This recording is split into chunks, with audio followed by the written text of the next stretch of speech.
the seed in our homeland, boys. Let it grow where all can see.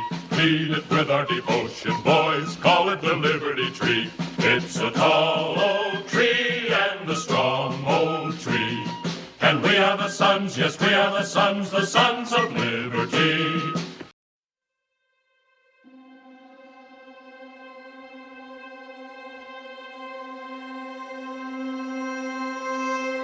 Welcome to Fathers of Liberty. Today we are bringing to life the untold story of John Hancock, a titan of the American Revolution whose name is synonymous with a bold signature, but whose legacy is so much more. To many, John Hancock is just the flourish of the Declaration of Independence, a name etched in ink and history. But here we uncover the man behind the myth, a patriot, a leader, a voice for liberty who bridged the divide between Boston's elite and its hardworking common folk. Picture Boston in the 1760s, a city simmering with defiance, where the cobblestone streets echoed with the cries of merchants, dock workers, and artisans chafing under British rule. Enter John Hancock, a wealthy merchant with a silver tongue, a man who could dine with governors and still rally the rough-and-tumble crowd at the docks. He wasn't just a man of privilege, he was a man of the people. With a fire in his heart and a gift for words, Hancock spoke to the soul of every American, rich or poor, highborn or humble, uniting them in a shared dream of freedom. Hancock's story isn't just history, it's the heartbeat of America.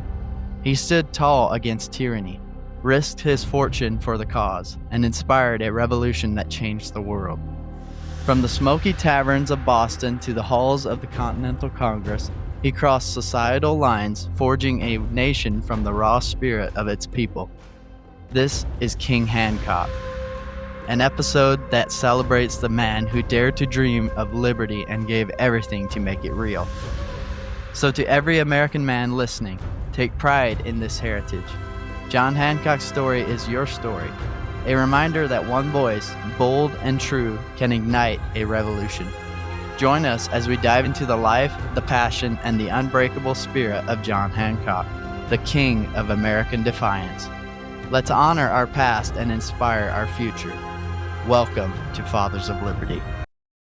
Well, guys, welcome to Fathers of Liberty. We are so glad to have you here today.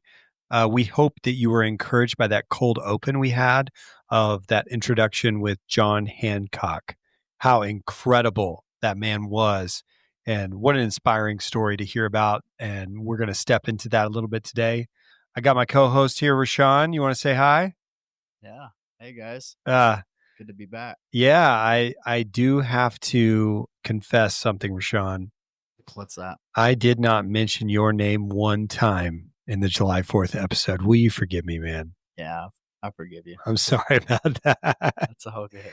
Rashawn had a lot going on, and he was getting his stuff ready for his July 4th celebration. You had a special happening at July 4th? Yeah, right? So my middle girl turned 3 on July 4th. So we threw her a big party. We had friends and family come over. So it was a good time. I'm sure she loved it, right? Yeah, she loved it. Yes. Out here in Utah, they do it pretty big. Fireworks all around all night long, and then all the way up to Pioneer Days, which is the end of July. So, well, guys, we're excited to step into John Hancock, one of the key players in the Sons of Liberty in the Boston Patriots, and truly the bank of the radicals for the revolution. We are going to tell you a few stories here as this episode goes on. But first, we want to just kind of dive into John Hancock and sort of the timeline of his life, and also just what we learned about him as we spent some time in some books about his biography. Any things that really point out to you, Rashawn, that you really liked about John Hancock? Yeah, I mean, it kind of starts back when his dad dies, when he was 7 years old or something. He was pretty young, but he wasn't that interested in politics initially. Yeah. And that kind of grew on him Mhm. eventually, but it was after he inherited his uncle's wealth, Yeah. and that kind of springboarded him into this position of Mhm. status and Mhm. wealth. And yeah, it's kind of cool to see how that he used that, like you said, the bank. He Mhm. funded a lot of the Sons of Liberty Yeah. events and parties, and yeah, Yeah, pretty crazy, right? There's a big development we're going to see in his lifetime where he grew into the man that he had to be for the American Revolution, and he didn't start out like that. It's a lot of the people in Boston had a constant development as things were heating up or certain things were needed, and ultimately everybody was involved at the end, you know. right, yeah, and it's interesting that John Hancock and Samuel Adams, for instance, they didn't always get along, which is something that you wouldn't really think about, Yeah. but there was some differences there, and Mhm. there was some disagreements. So it's interesting how that then they come together, Yeah. later. Yeah, it reminds me of our last episode with the July 4th one that I did about John Adams and Thomas Jefferson. You know, they had a broken relationship for 12 whole years. They didn't communicate. And Right. it's a picture of people who have strong convictions and are willing to stand by them Yeah. and not really have thick skin in a way that they are able to hold up and not just fall back, Hmm. but that they would have such strong convictions of what they believe. That's something we're missing in America now. Yeah. No, I would agree with that for sure. Mhm. So, really, to give you why we call this episode King Hancock is because as we look at this story of John Hancock, you're going to see him in a very genteel, noble, aristocrat, royal type of status, that he grows into this man that really people would call King Hancock. Yet he was not king, but they would call him King Hancock because he looked the part. Yeah. He looked like a king. Yeah. He had everything that would signify a king, and he thought that was important to play out his status. And it sold a lot of the people on that. They regarded him much higher. And it's something that's very interesting as we consider this episode, as we consider this time in America, that we've kind of corrupted our view of elites, right? Where we do view elites as pretty much all somewhat corrupt. Right. And they got there because of some sort of handout or some backdoor deal, right? Hmm. And we've lost the nobility, especially in the genealogy, where a father of well or regard, he would have a high status in society because he has built this giant, business or family estate, right? Yeah. And he's Like passing it down, and he would pass it on to his son and his sons, and I think like the Waltons, the Walmart heirs, they're rich, they're wealthy. What are they going to do with that their father gave them? I mean, it's one of the biggest companies in America. I think it employs the most people in America, and but that's something that he's grown, right? And then it passes down. And what do the next generations do with that, So the picture of King Hancock is that he built up this status and showed himself as larger than life, but he was also one of the wealthiest men in the colonies, right? Yeah. Yeah. And he inherited that wealth from his uncle, Mm-hmm. Thomas Hancock. Yeah. But it's interesting also how he came alongside. So when Thomas Hancock, his uncle, Uh-huh. and Lydia, I believe, was Yeah, his Aunt Thomas. Lydia. Yeah. His Aunt Lydia. It's just interesting to see how after he was adopted by them, essentially, he really came alongside Thomas, his uncle, and he showed him the ropes, and he really learned from his uncle, even little things like how to dress, how to Yeah. look the part, and then from there, he just, blossomed from that point on. Yeah. From that. That's great. So that's some teasers for you guys. So we're going to talk into the timeline of Hancock. So John Hancock was born to another John Hancock. And that's one of the interesting things that I was even telling my family at dinner, was that at this time, your name was, if you were the oldest son, your name was that of your father. And so I told my son Leo that you would have been Philip and your son would have been Philip. And your eldest son. Right. And so I think, I forget what his sister's name, what the John's father and mother, they had 3 children, and he had an older sister, and then John was the first son. And so he was labeled John Hancock. And then they had another son named Ebenezer. And so, but John came from a long line of ministers. And so he was a minister's son. And just like we're talking about heritage and family estates and walking through your family line, and even to the point of the name, you carry things on. He was expected to be a minister and a reverend. And that was the plan for his life. So at age 7, John Hancock's father passed away, and that left a great gap or a chasm for him. And so the family came together, and John Hancock's grandfather was a reverend in, I think it was Braintree or the surrounding areas of Massachusetts, a similar area where John Adams was from, Braintree as well. But his grandfather came in, and he was like in his 70s, and he said, I will make this John Hancock the greatest Reverend John Hancock that has ever been. And John Hancock's father, his brother, Thomas, so John Hancock's uncle, swooped in and said, no, I want little Johnny. He's coming with me. And Thomas Hancock was a very wealthy man. And he came in, and he was a merchant in Boston.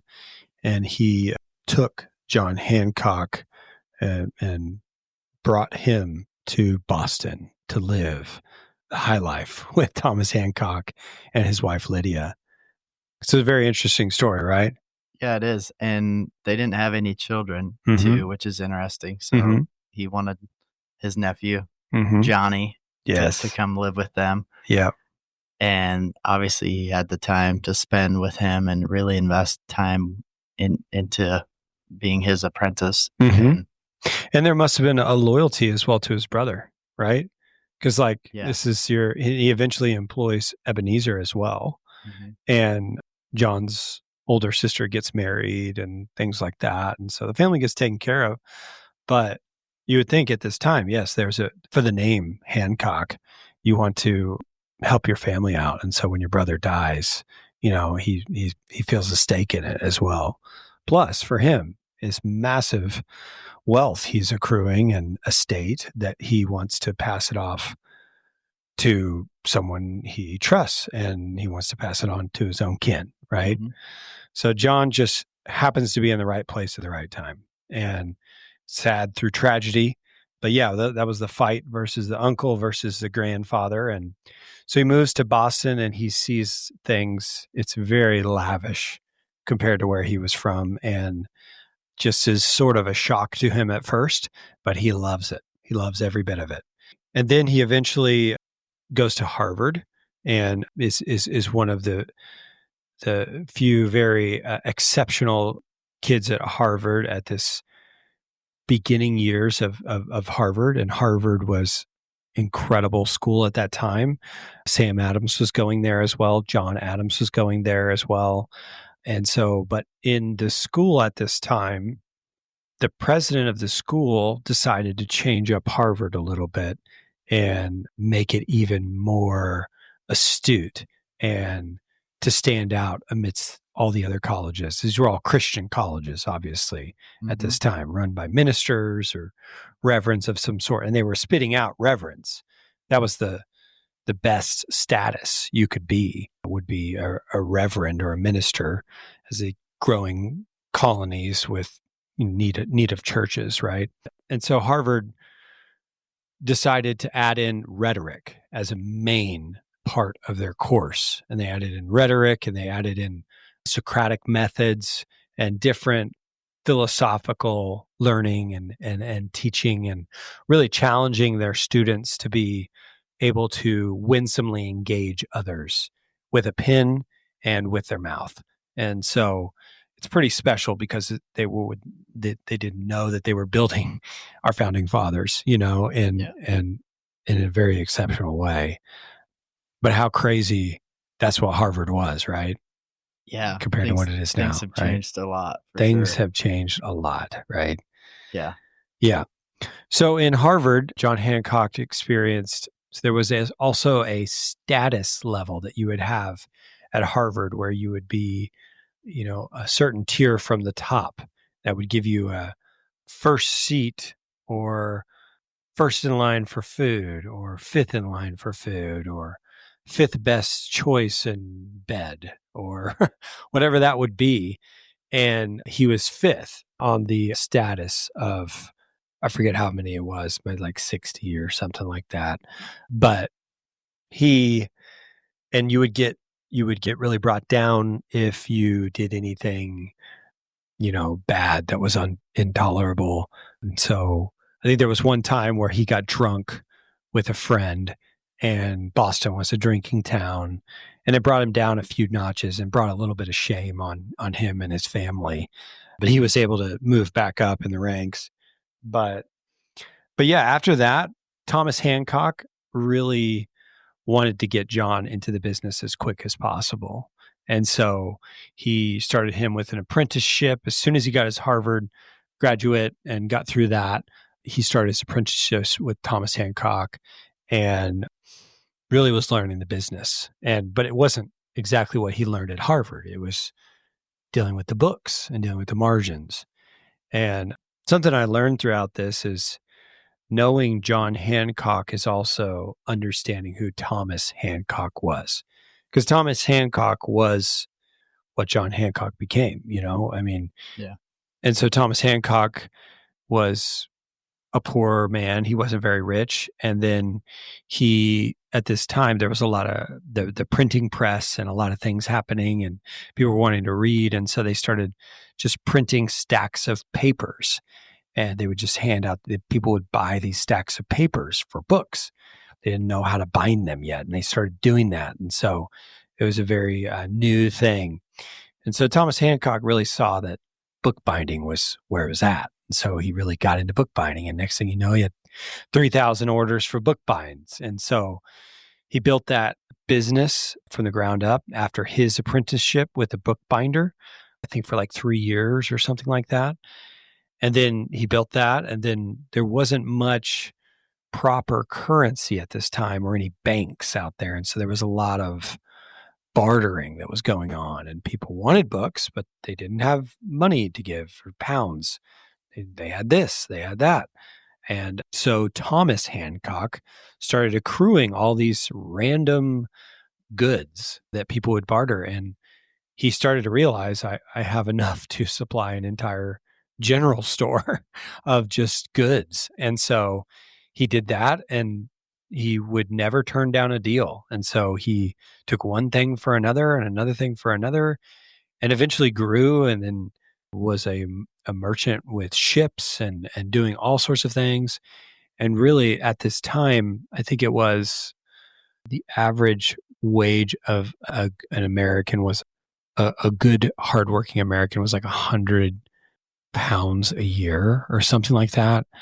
And he was like 5,000 for, 1 year as he was growing. And then, it just grew into so much. But one of the most interesting things for me, consider Thomas Hancock, is he grew the majority of his wealth through different wars that were happening that Britain was doing leading up to the French and Indian War. There was another war that they had talked about where he basically grew a wealth of £100,000 by supplying this military, and he became so good at it. He outfitted 100 ships for a military campaign for Britain. And so he was thinking of the wardrobes for all the soldiers, what they would need to eat, the guns, all the things. And he planned all of that out. Said, hey, well, I'm a one-stop shop. I will supply you with every bit of that. And they won that war. And so it was all these things that were going on, but he was basically a government contractor. And so Thomas grew this giant wealth, this giant estate. And one of the pivotal moments in John Hancock's life is when he was able to go to London. And Lydia and Thomas Hancock were very afraid because it was a treacherous time in history to travel across the Atlantic. You had pirates, you had privateers, all these different people, the French, that would attack your ship, or you could die by the sea and all these different things. So they were afraid to send him, but he knew it was important. Thomas knew it was important for John Hancock to meet his connections in London. And so he sent him to London to really, for a year, to learn and meet all these agents and mercantile connections. And everyone he went to, he was given a letter just to basically say, hey, I am, representing Thomas Hancock, and I will now be partner with him.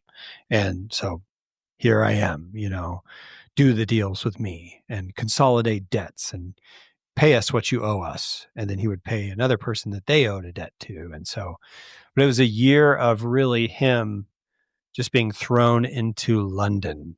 And it said that Boston was a population of 15,000 people. London was a population of 650,000 people. So he got thrown into society, and he went to all the taverns.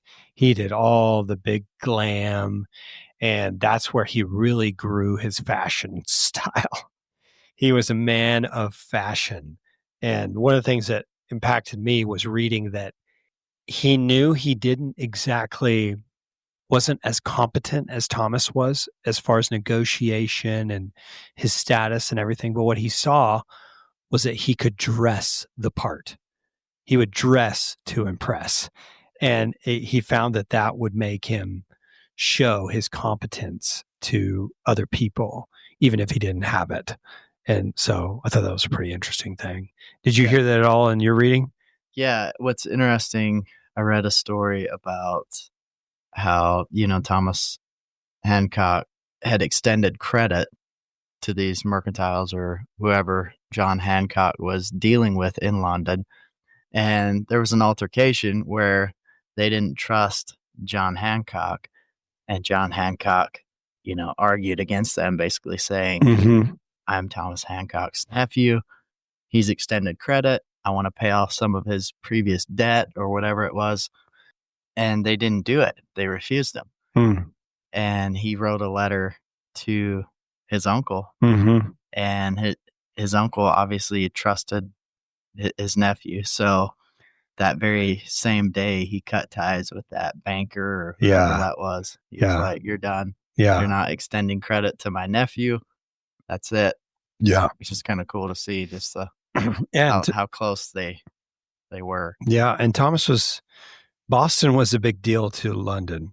It was the wealthiest city in America in the colonies because it was the biggest port, and it was doing many deals. So they relied on some of those deals. And so that was a big hit to them. And so John had a little bit of prestige he was pulling. But one of the big things that also happened while he was in London is the king died, and there was a change of royalty. And it was a big thing where it was all joy and fun, and then the king dies, and it became a sad and gloomy time. And so John was not liking that time, but he did get to see the change. And that's actually King George, who we will meet in the American Revolution, was the king that was being put into place. As John Hancock was there at 27, they were both the same age. So pretty crazy, right? King George being put into place. John Hancock's there. King Hancock, as some call him. And so he's learning from the London royalty. Yeah, it's like the showdown of America versus Yeah. London. It's Yeah. like, Yeah. pretty crazy, right? Yeah. So he finally comes back to America. It's been a year. During that time, he said Thomas Hancock, his uncle, he said he looked like it had been like 5 years on him. He was not doing so well. He had bouts of gout and some other things that were happening. So he was having a lot of medical problems. Thomas really wanted John back. And so basically, he comes back, and Thomas started to prepare things to hand off to John more and more and more and more. He wants to get rid of it. He wants his nephew to really take it on. And so he just starts writing more things for him. And so John starts taking over some things, and they change the name to the Thomas and John Hancock Merchant Company or whatever it was. And so then his uncle, 1764, passes away, and he dies. I think they were saying it might have been a plague or a disease, a plague that had come in. I forget which it was, but it might have been that, or it might have just been he was not doing so well. I think he was in his 70s, but he passed away. John Hancock was 27 years old. And so he's becomes one of the wealthiest men in America overnight.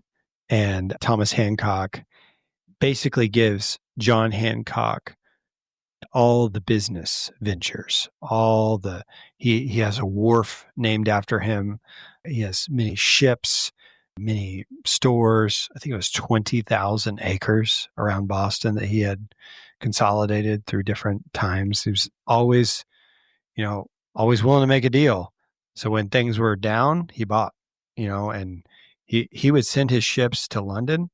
And if he felt like he wasn't going to get enough from the goods coming back, he would sell the ships, send them, then sell them, and then buy some more, and then send stuff back.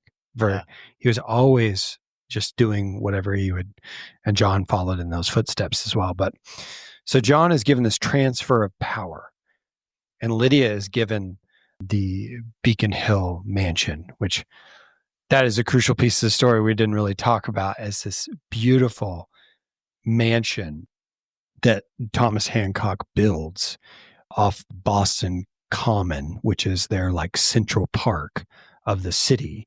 And his house overlooks the entire park. They actually maintain some of it.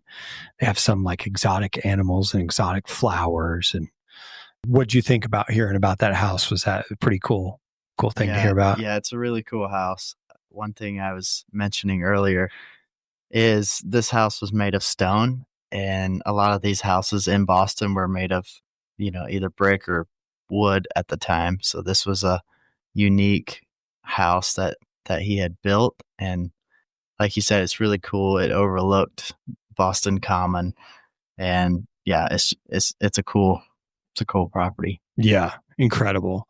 Sounded like a really special thing. His gardens were the utmost, and they said that some of the plants that we have in Massachusetts now and around the country somewhat were started from Thomas Hancock's garden, like some of these that are not native to America. Yeah. And so it's pretty interesting. I think he also imported like fruit trees or something. Yeah. It was. Yeah. Little garden. Yeah. Beautiful. Exquisite. Everything was to the finest. So yeah, that leads us to this transfer of power where John Hancock really becomes this merchant king in America and starts to grow his position and starts to get known in Boston, right? And so one of the interesting things as we now get into him with the Sons of Liberty and with Sam Adams and other radical patriots in Boston that we see the Tree of Liberty is John Hancock wasn't exactly the Loyal Nine or the Son of Liberty at first. He was just merchant trying to uphold his status, trying to keep the status quo and he was about the people, but he was also about his money, and he was going to make wealth and keep up the house of Hancock. Yeah, he wasn't quick to cut ties with The crown. the crown, because he obviously had a lot of implications with that, being a merchant, transporting ships, goods to and from Great Britain. So he definitely had more ties to the crown than some of the others did. So that kind of, he was making money off of it. he was making money off of it. So he couldn't quite be as radical as the other Sons of Liberty groups were at the time. And eventually, obviously, he would choose to side with them. Yeah. And that's what we learn as he grows through this time.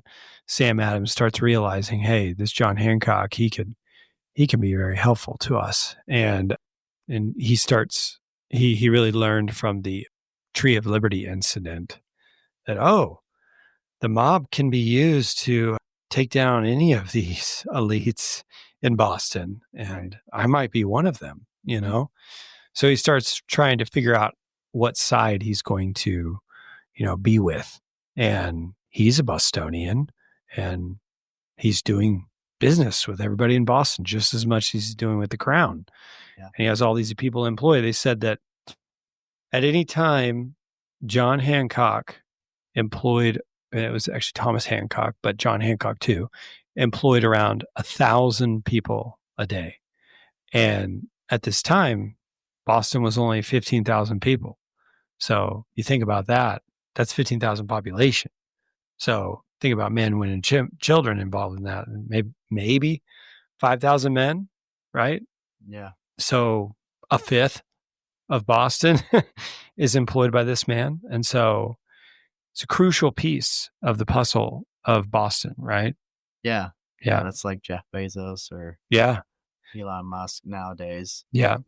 We as we were considering this podcast, just really relating it to Elon Musk, we see the modern day founding fathers, and they don't have the same convictions, beliefs, right? But they can have the same kind of through line that we see where John Hancock, developed in his time period of a radical patriot and being for liberty and being able to resist the crown.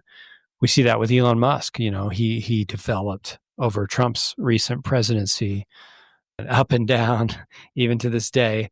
But, he needed money off government contracts, for his cars, right? Yeah. Government's giving you a handout every time you buy a Tesla, a subsidy, and, different things. And so one of the wealthiest men in America, very similar to Elon Musk, but it's cool to see that history repeats itself in a way, with that.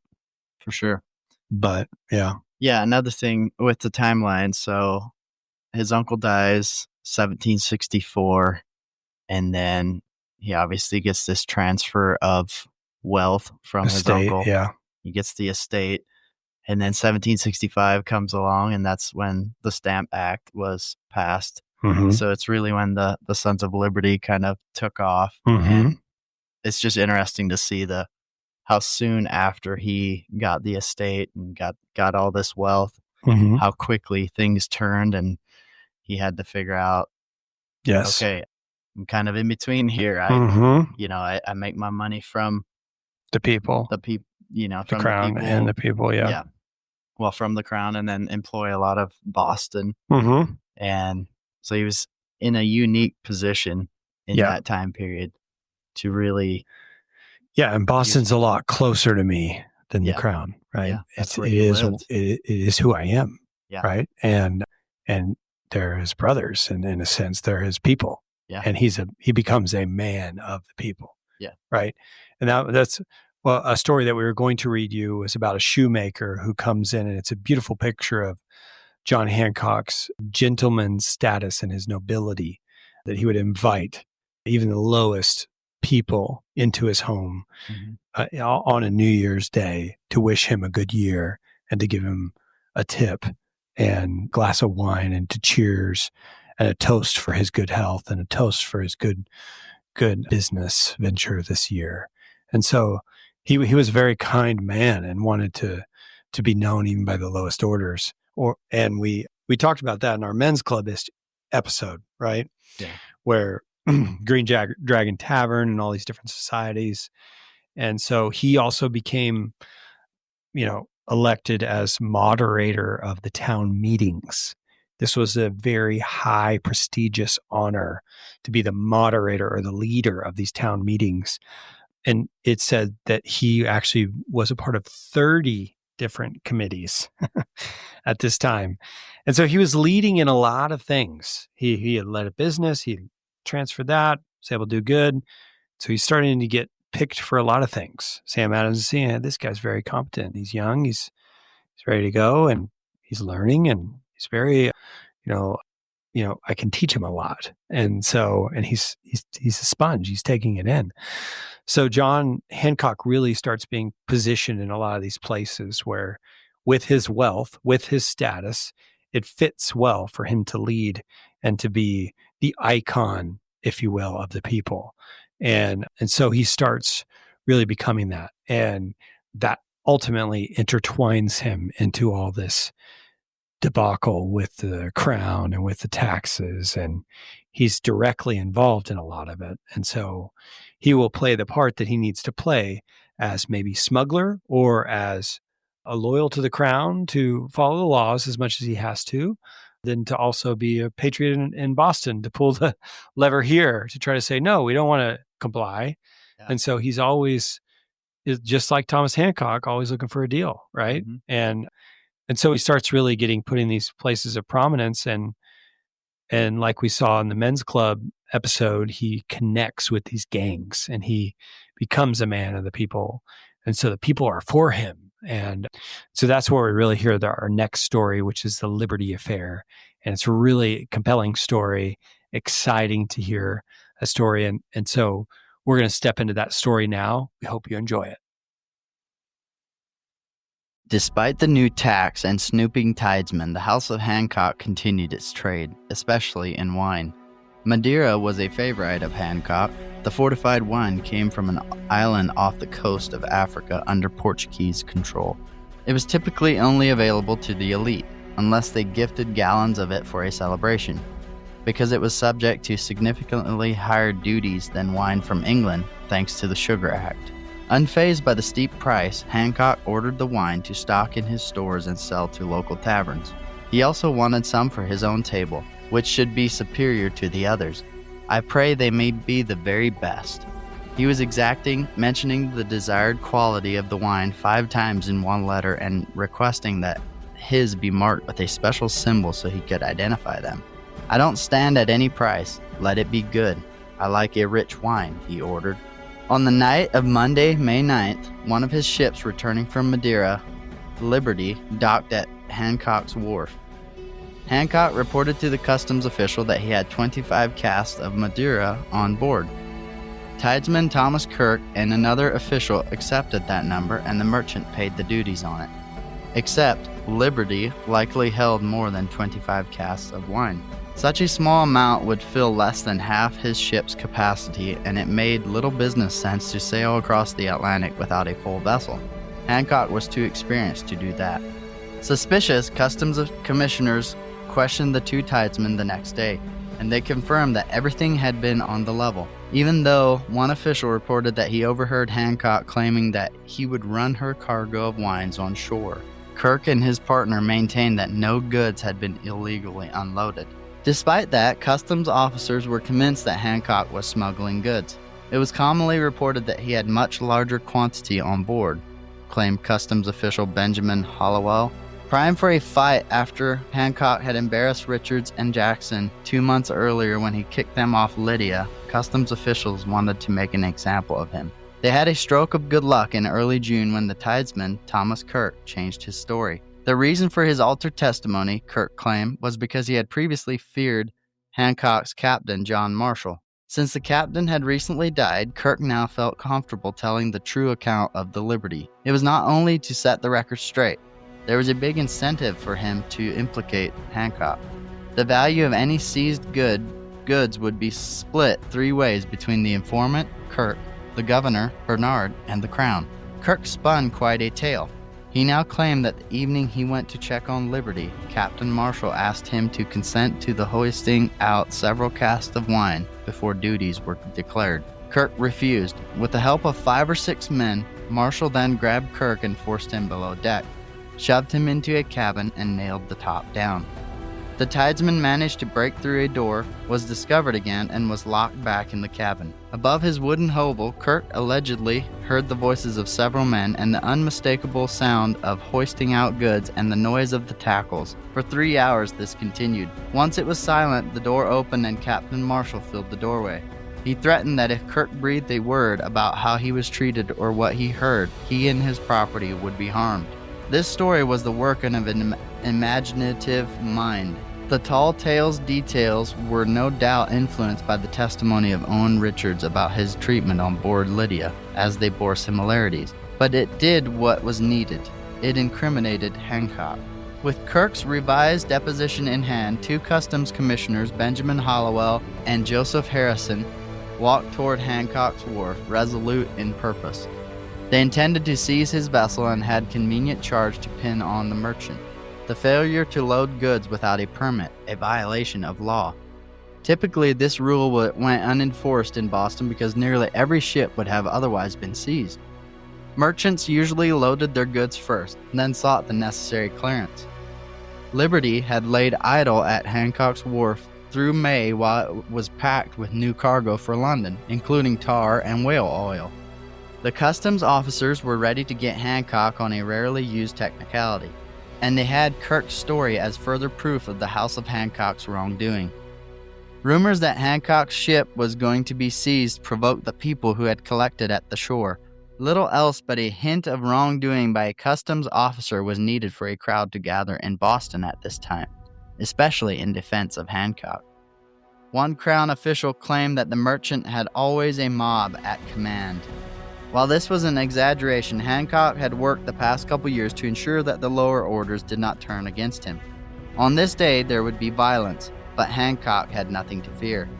Rough characters gathered at the waterfront, a mixed multitude of longshoremen, rope makers, and sailors who shouted at the officials that they should not take the sloop unless they wanted to be thrown overboard.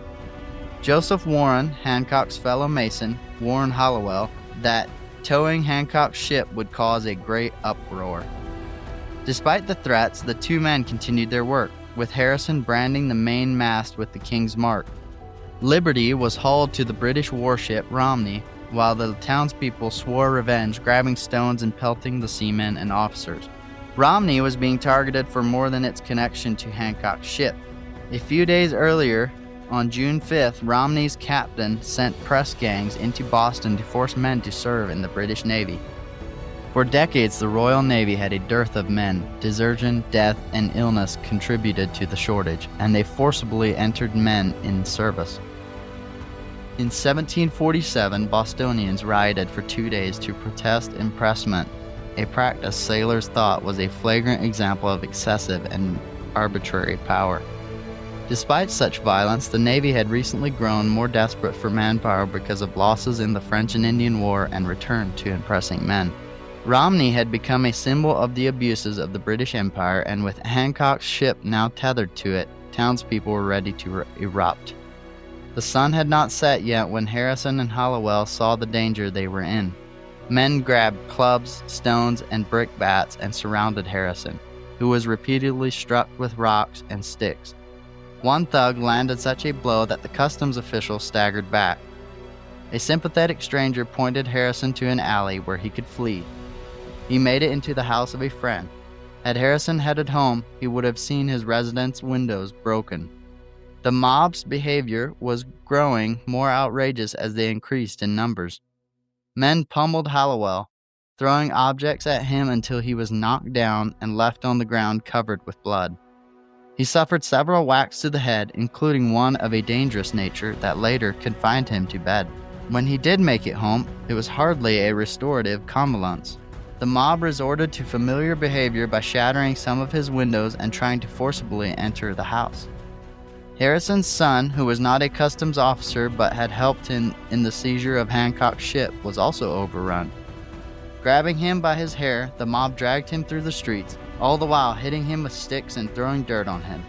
Some friendly people helped him find refuge in a nearby house where he tended to the wounds on his arms and one of his legs. The crowd's numbers continued to grow as they were joined by a number of sailors and vagrant persons who were suspicious of an intention to put them on board the ship. The men's reason for joining the riot may have been different, defending Hancock, fighting against impressment, or simply wanting to break windows. But they had one goal: terrorize the hated customs officials. Notably present, too, were strangers who wanted to help the bureaucrats. Some townspeople took pity on the men being savagely treated and directed them to safe houses or offered ways to escape.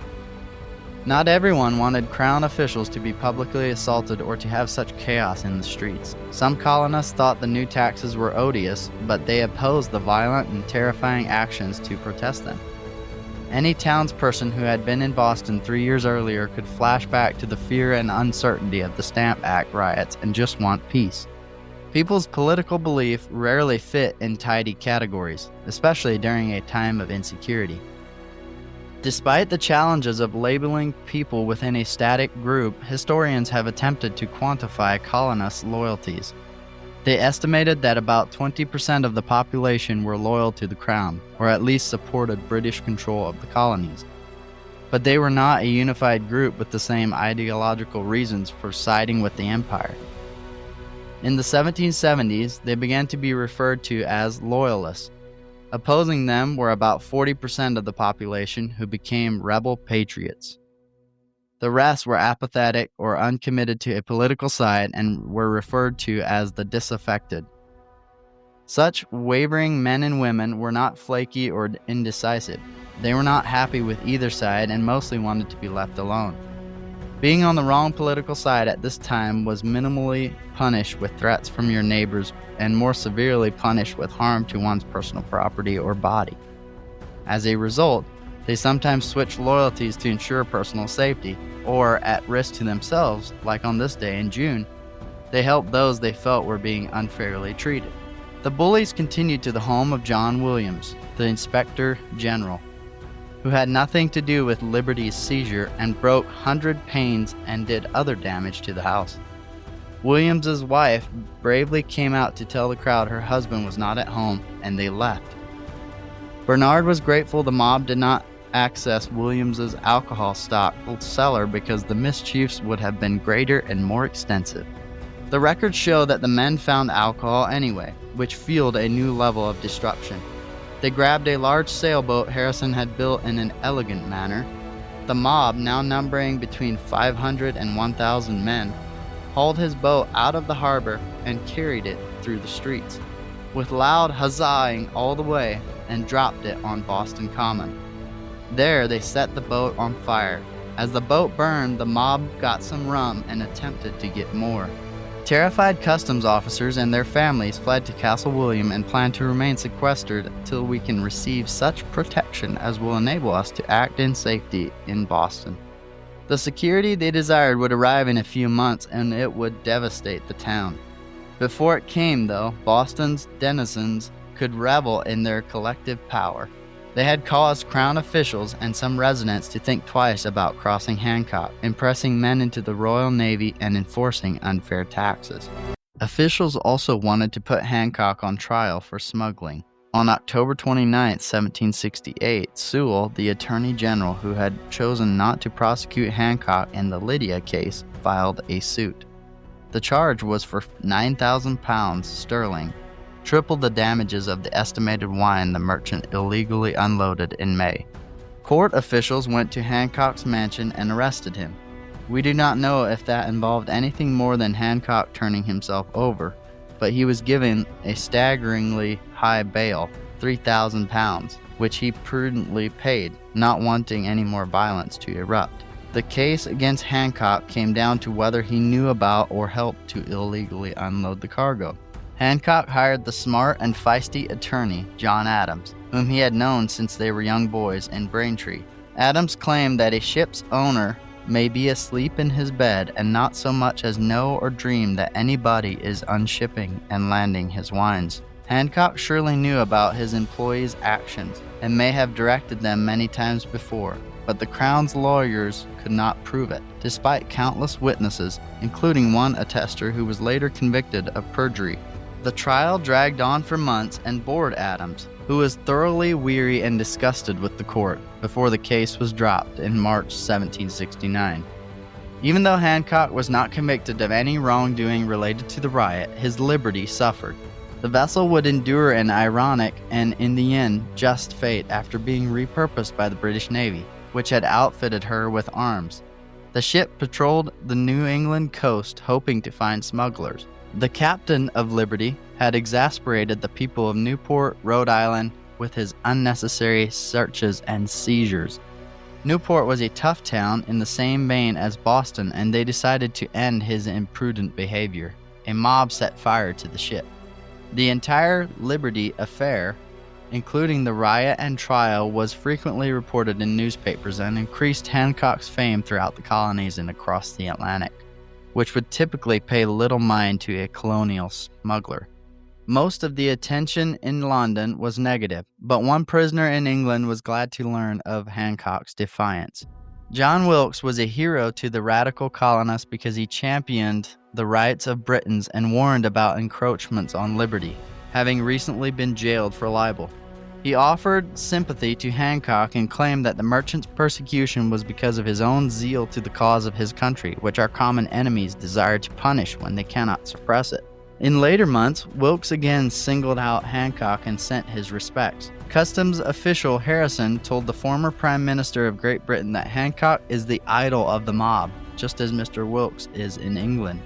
Trying to prosecute one of the town's leading citizens on trumped-up charges did nothing to endear the Crown to the colonists. Instead, for those paying attention, over the past year the Crown seemed to be acting more tyrannical. It had imposed a new tax, ignored pleas to repeal it, dissolved the legislature, and brought in aggressive new customs officers. All that paled, though, to British soldiers disembarking at Long Wharf in October 1768. While some in Boston found the soldiers a welcoming sight, including Bernard, customs officials, and single women looking for marriageable men, many people throughout North America feared a standing or permanent army. The colonists relied on local civilian militias to fight when necessary. Standing armies were considered dangerous because they had their own rules and authority. Hancock claimed that they were often comprised of men unfit to live in civil society, who have given up their own liberties and envy those who enjoy liberty. Colonists feared that mercenaries would subject them to military rule.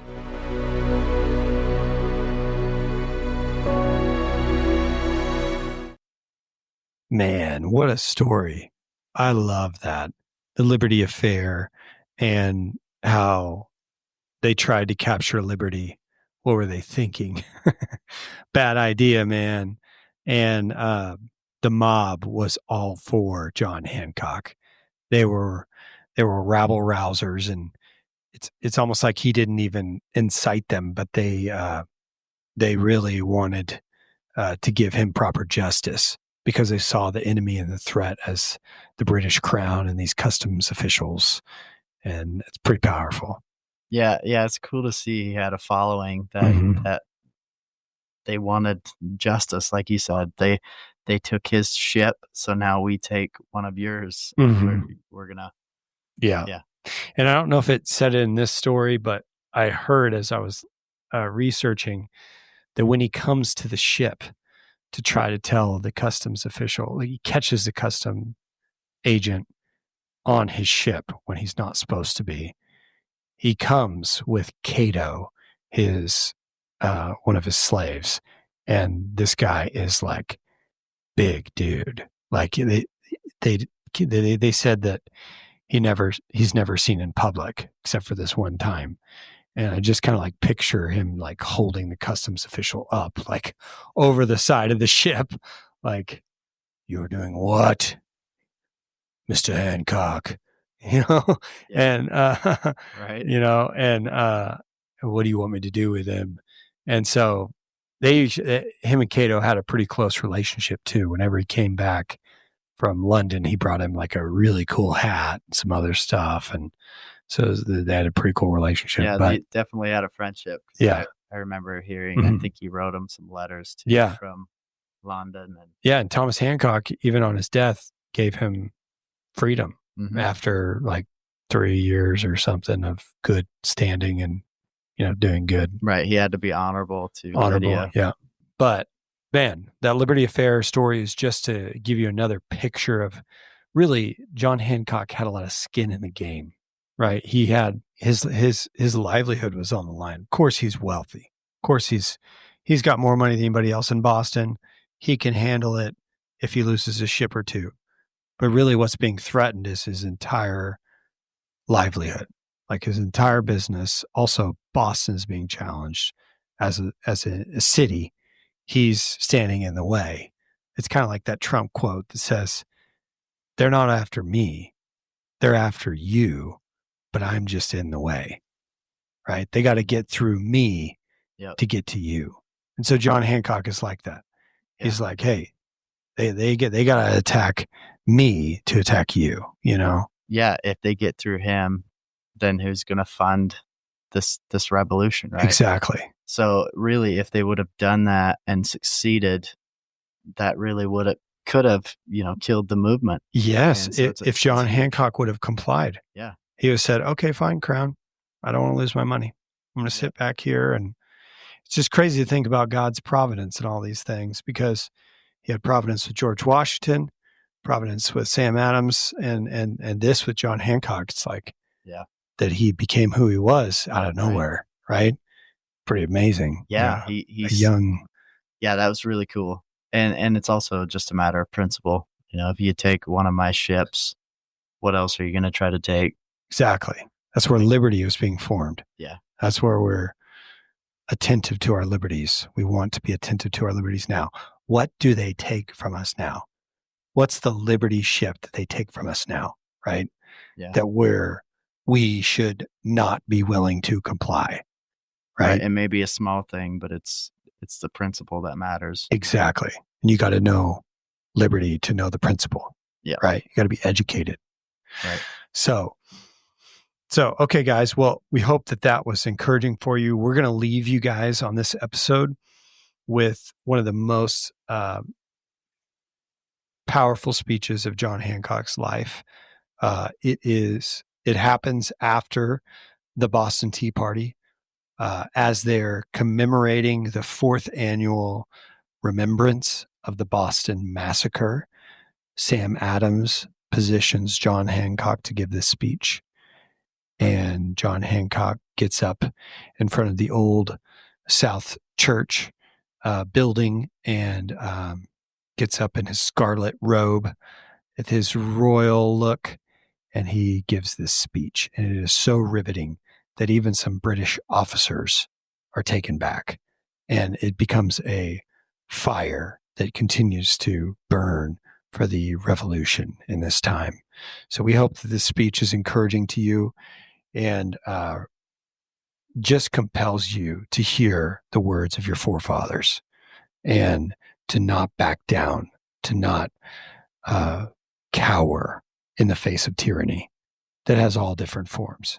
And so I hope this encourages you guys. Thanks for listening. We appreciate it. Fathers of Liberty.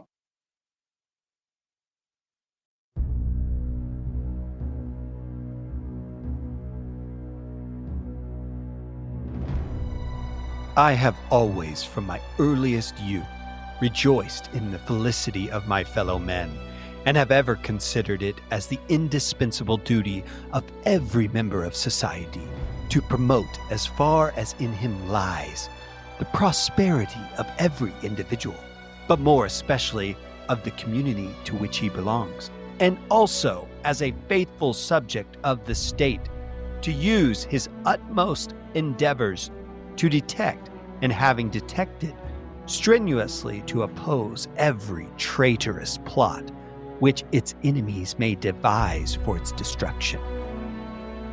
Security to the persons and properties of the governed is so obviously the design and end of civil government that to attempt a logical proof of it would be like burning tapers at noonday. To assist the fun in enlightening the world, and it cannot be either virtuous or honorable to attempt to support a government, of which this is not the great and principal basis. And it is to the last degree vicious and infamous to attempt to support a government which manifestly tends to render the persons and properties of the government insecure. Some boast of being friends to government. I am a friend to righteous government, to a government founded upon the principles of reason and justice. But I glory in publicly avowing my eternal enmity to tyranny. Is the present system which the British administration have adopted for the government of the colonies a righteous government, or is it tyranny? Here suffer me to ask, and would to heaven there could be an answer. What tenderness, what regard, respect, or consideration has Great Britain shewn in her late transactions for the security of the persons or properties of the inhabitants of the colonies? Or rather, what have they omitted doing to destroy that security? They have declared that they have ever had, and of right ought ever to have, full power to make laws of sufficient validity to bind the colonies in all cases whatever. They have exercised this pretended right by imposing a tax upon us without our consent, and left we should show some reluctance at parting with our property. Her fleets and armies are sent to enforce their mad pretensions. The town of Boston, ever faithful to the British crown, has been infested by a British fleet. The troops of George III have crossed the wide Atlantic, not to engage an enemy, but to assist a band of traitors in trampling on the rights and liberties of this most loyal subjects in America, those rights and liberties which as a father he ought ever to regard, and as a king he is bound in honor to defend from violations, even at the risk of his own life. For it was easy to foresee the consequences which so naturally followed upon sending troops into America to enforce obedience to acts of the British Parliament, which neither God nor man ever empowered them to make. It was reasonable to expect that troops, who knew the errand they were sent upon, would treat the people whom they were to subjugate with the cruelty and haughtiness which too often buries the honorable character of a soldier in the disgraceful name of an unfeeling ruffian. The troops upon their first arrival took possession of our Senate House and pointed their cannon against the Judgment Hall, and even continued them there whilst the Supreme Court of Province was actually fitting to decide upon the lives and fortunes of the king's subjects. Our streets nightly resounded with noise of riot and debauchery. Our peaceful citizens were hourly exposed to shameful insults and often felt the effects of their violence and outrage. But this was not all. As though they thought it not enough to violate our civil rights, they endeavored to deprive us of the enjoyment of our religious privileges, to vitiate our morals, and thereby render us deserving of destruction. But I forbear, and some reluctantly, to the transaction of that dismal night, when in such quick succession we felt the extremes of grief, astonishment, and rage, when heaven in anger for a dreadful moment suffered hell to take the reins, when Satan with his chosen band opened of New England's blood and sacrificiously polluted our land with the dead bodies of her guiltless sons. Let this sad tale of death never be told without a tear. Let not the heaving bosom cease to burn with a manly indignation at the barbarous story. Through the long tracks of future time, let every parent tell the shameful story to his listening children till tears of pity glisten their eyes, and boiling passion shakes their tender frames.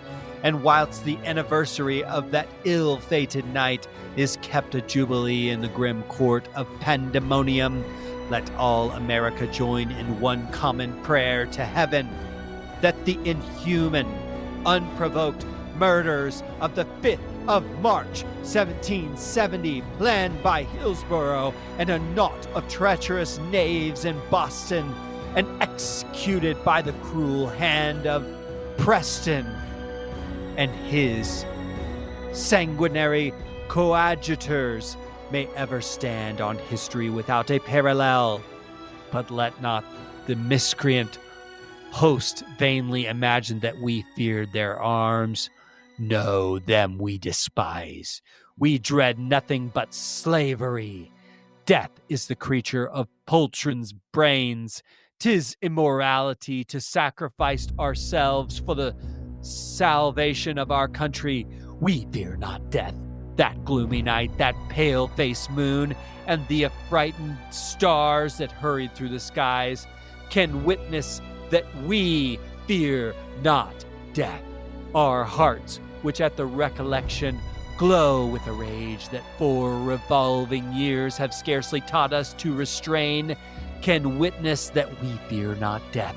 And happy 'tis for those who dared to insult us, that their naked bones are not now piled up in an everlasting monument of Massachusetts bravery.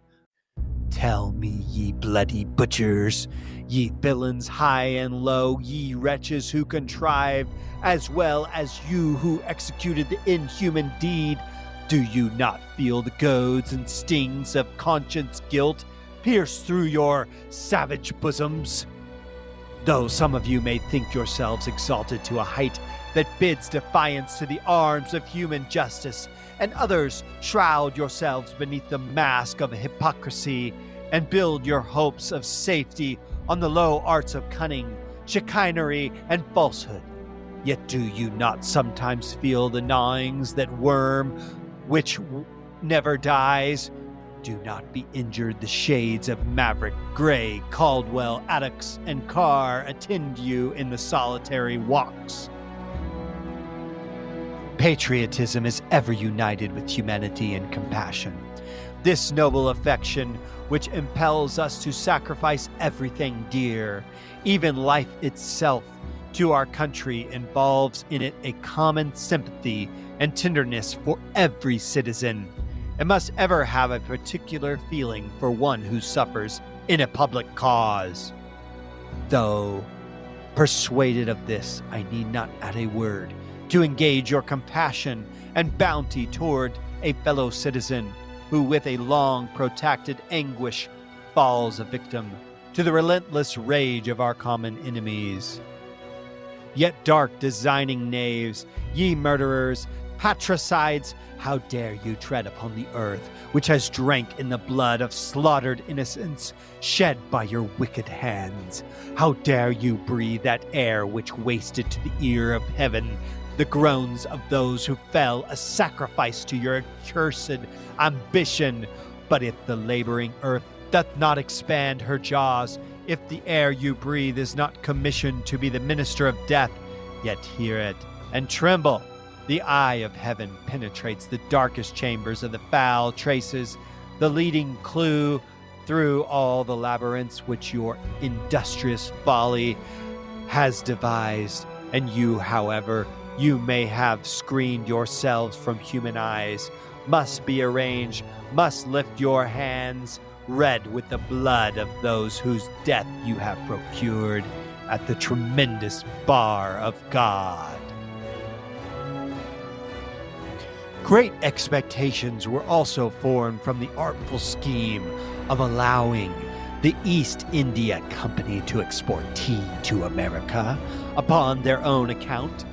This certainly, had it succeeded, would have effected the purpose of the contrivers and gratified the most sanguine wishes of our adversaries, we soon should have found our trade in the hands of foreigners, and taxes imposed on everything which we consumed.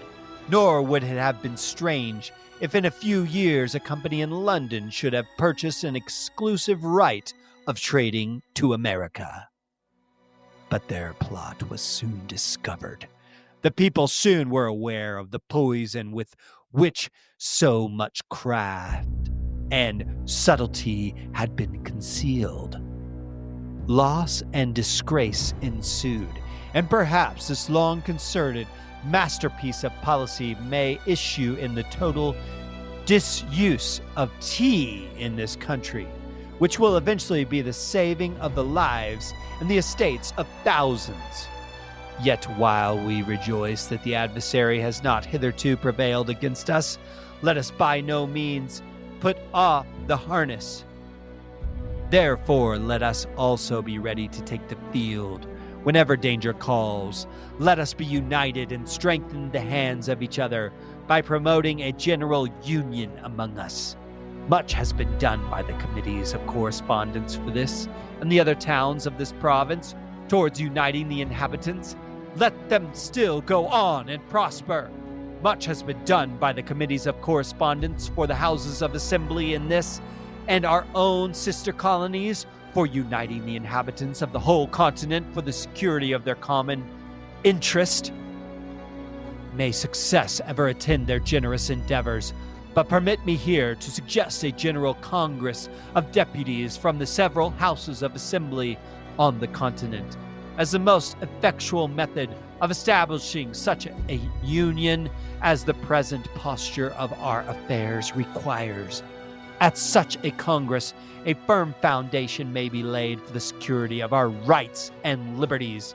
A system may be formed for our common safety, by a strict adherence to which we shall be able to frustrate any attempts to overthrow our Constitution, restore peace and harmony to America, and secure honor and wealth to Great Britain, even against the inclination of her ministers, whose duty it is to study her welfare, and we shall also free ourselves from those unmannerly pillagers who impudently tell us that they are licensed by an act of the British Parliament to thrust their dirty hands into the pockets of every American.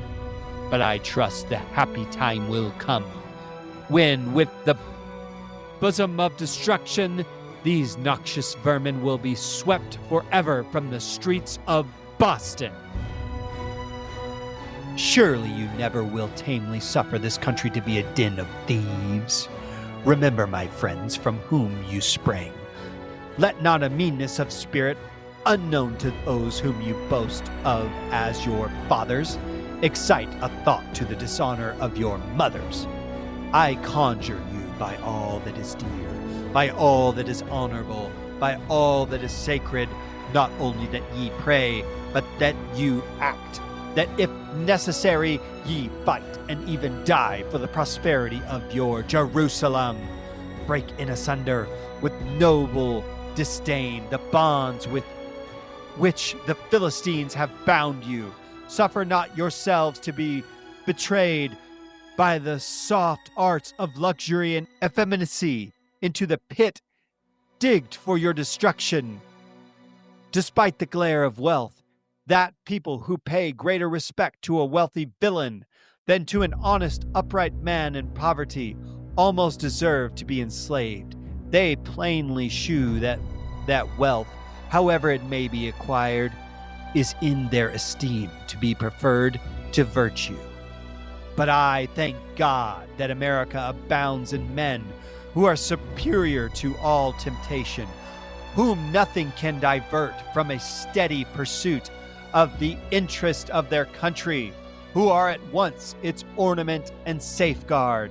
And sure I am, I should not incur your displeasure if I paid a respect too justly due to their much honored characters in this public place, when such a numerous host of fellow patriots such upon my mind that I fear it would take up too much of your time.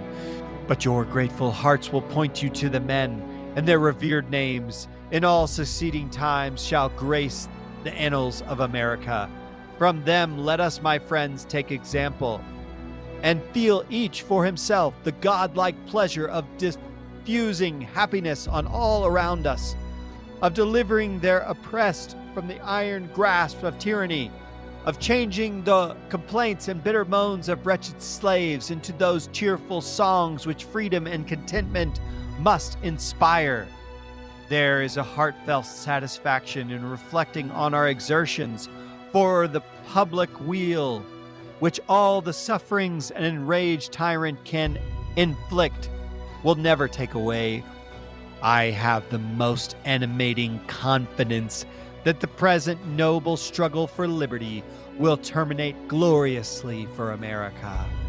And let us play the man for our God and for the cities of our God. While we are using the means in our power, let us humbly commit our righteous cause to the great Lord of the universe, who loveth righteousness and hateth iniquity. And having secured the approbation of our hearts by a faithful and unwearied discharge of our duty to our country, let us joyfully leave her important concerns in the hands of Him who raiseth up and putteth down the empires and kingdoms of the world as He pleads, and with cheerful submission to His sovereign will devoutly say, although the fig tree shall not blossom, neither shall fruit be in the vines, the labor of the olive shall fail, and the fields shall yield no meat, the flock shall be cut off from the fold, and there shall be no herd in the stalls. Yet we will rejoice in the Lord, we will joy in the God of our salvation.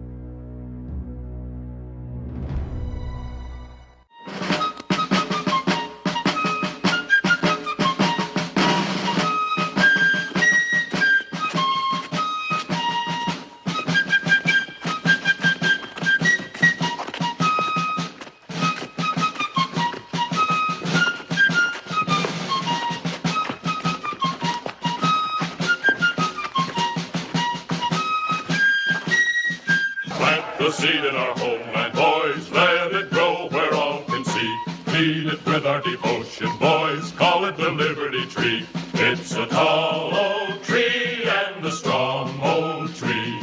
And we are the sons, yes, we are the sons of liberty. Save it from the storm, boys, water down its roots with tea. And the sun will always shine on the old Liberty Tree. It's a tall old tree and a strong old tree. And we are the sons, yes, we are the sons of liberty. It's a tall old tree and a strong old tree. And we are the sons, yes, we are the sons of liberty. It will grow as we grow, boys, it will be as strong as we. We must cling to our faith, boys, faith in the Liberty Tree. It's a tall old tree and a strong old tree. And we are the sons, yes, we are the sons of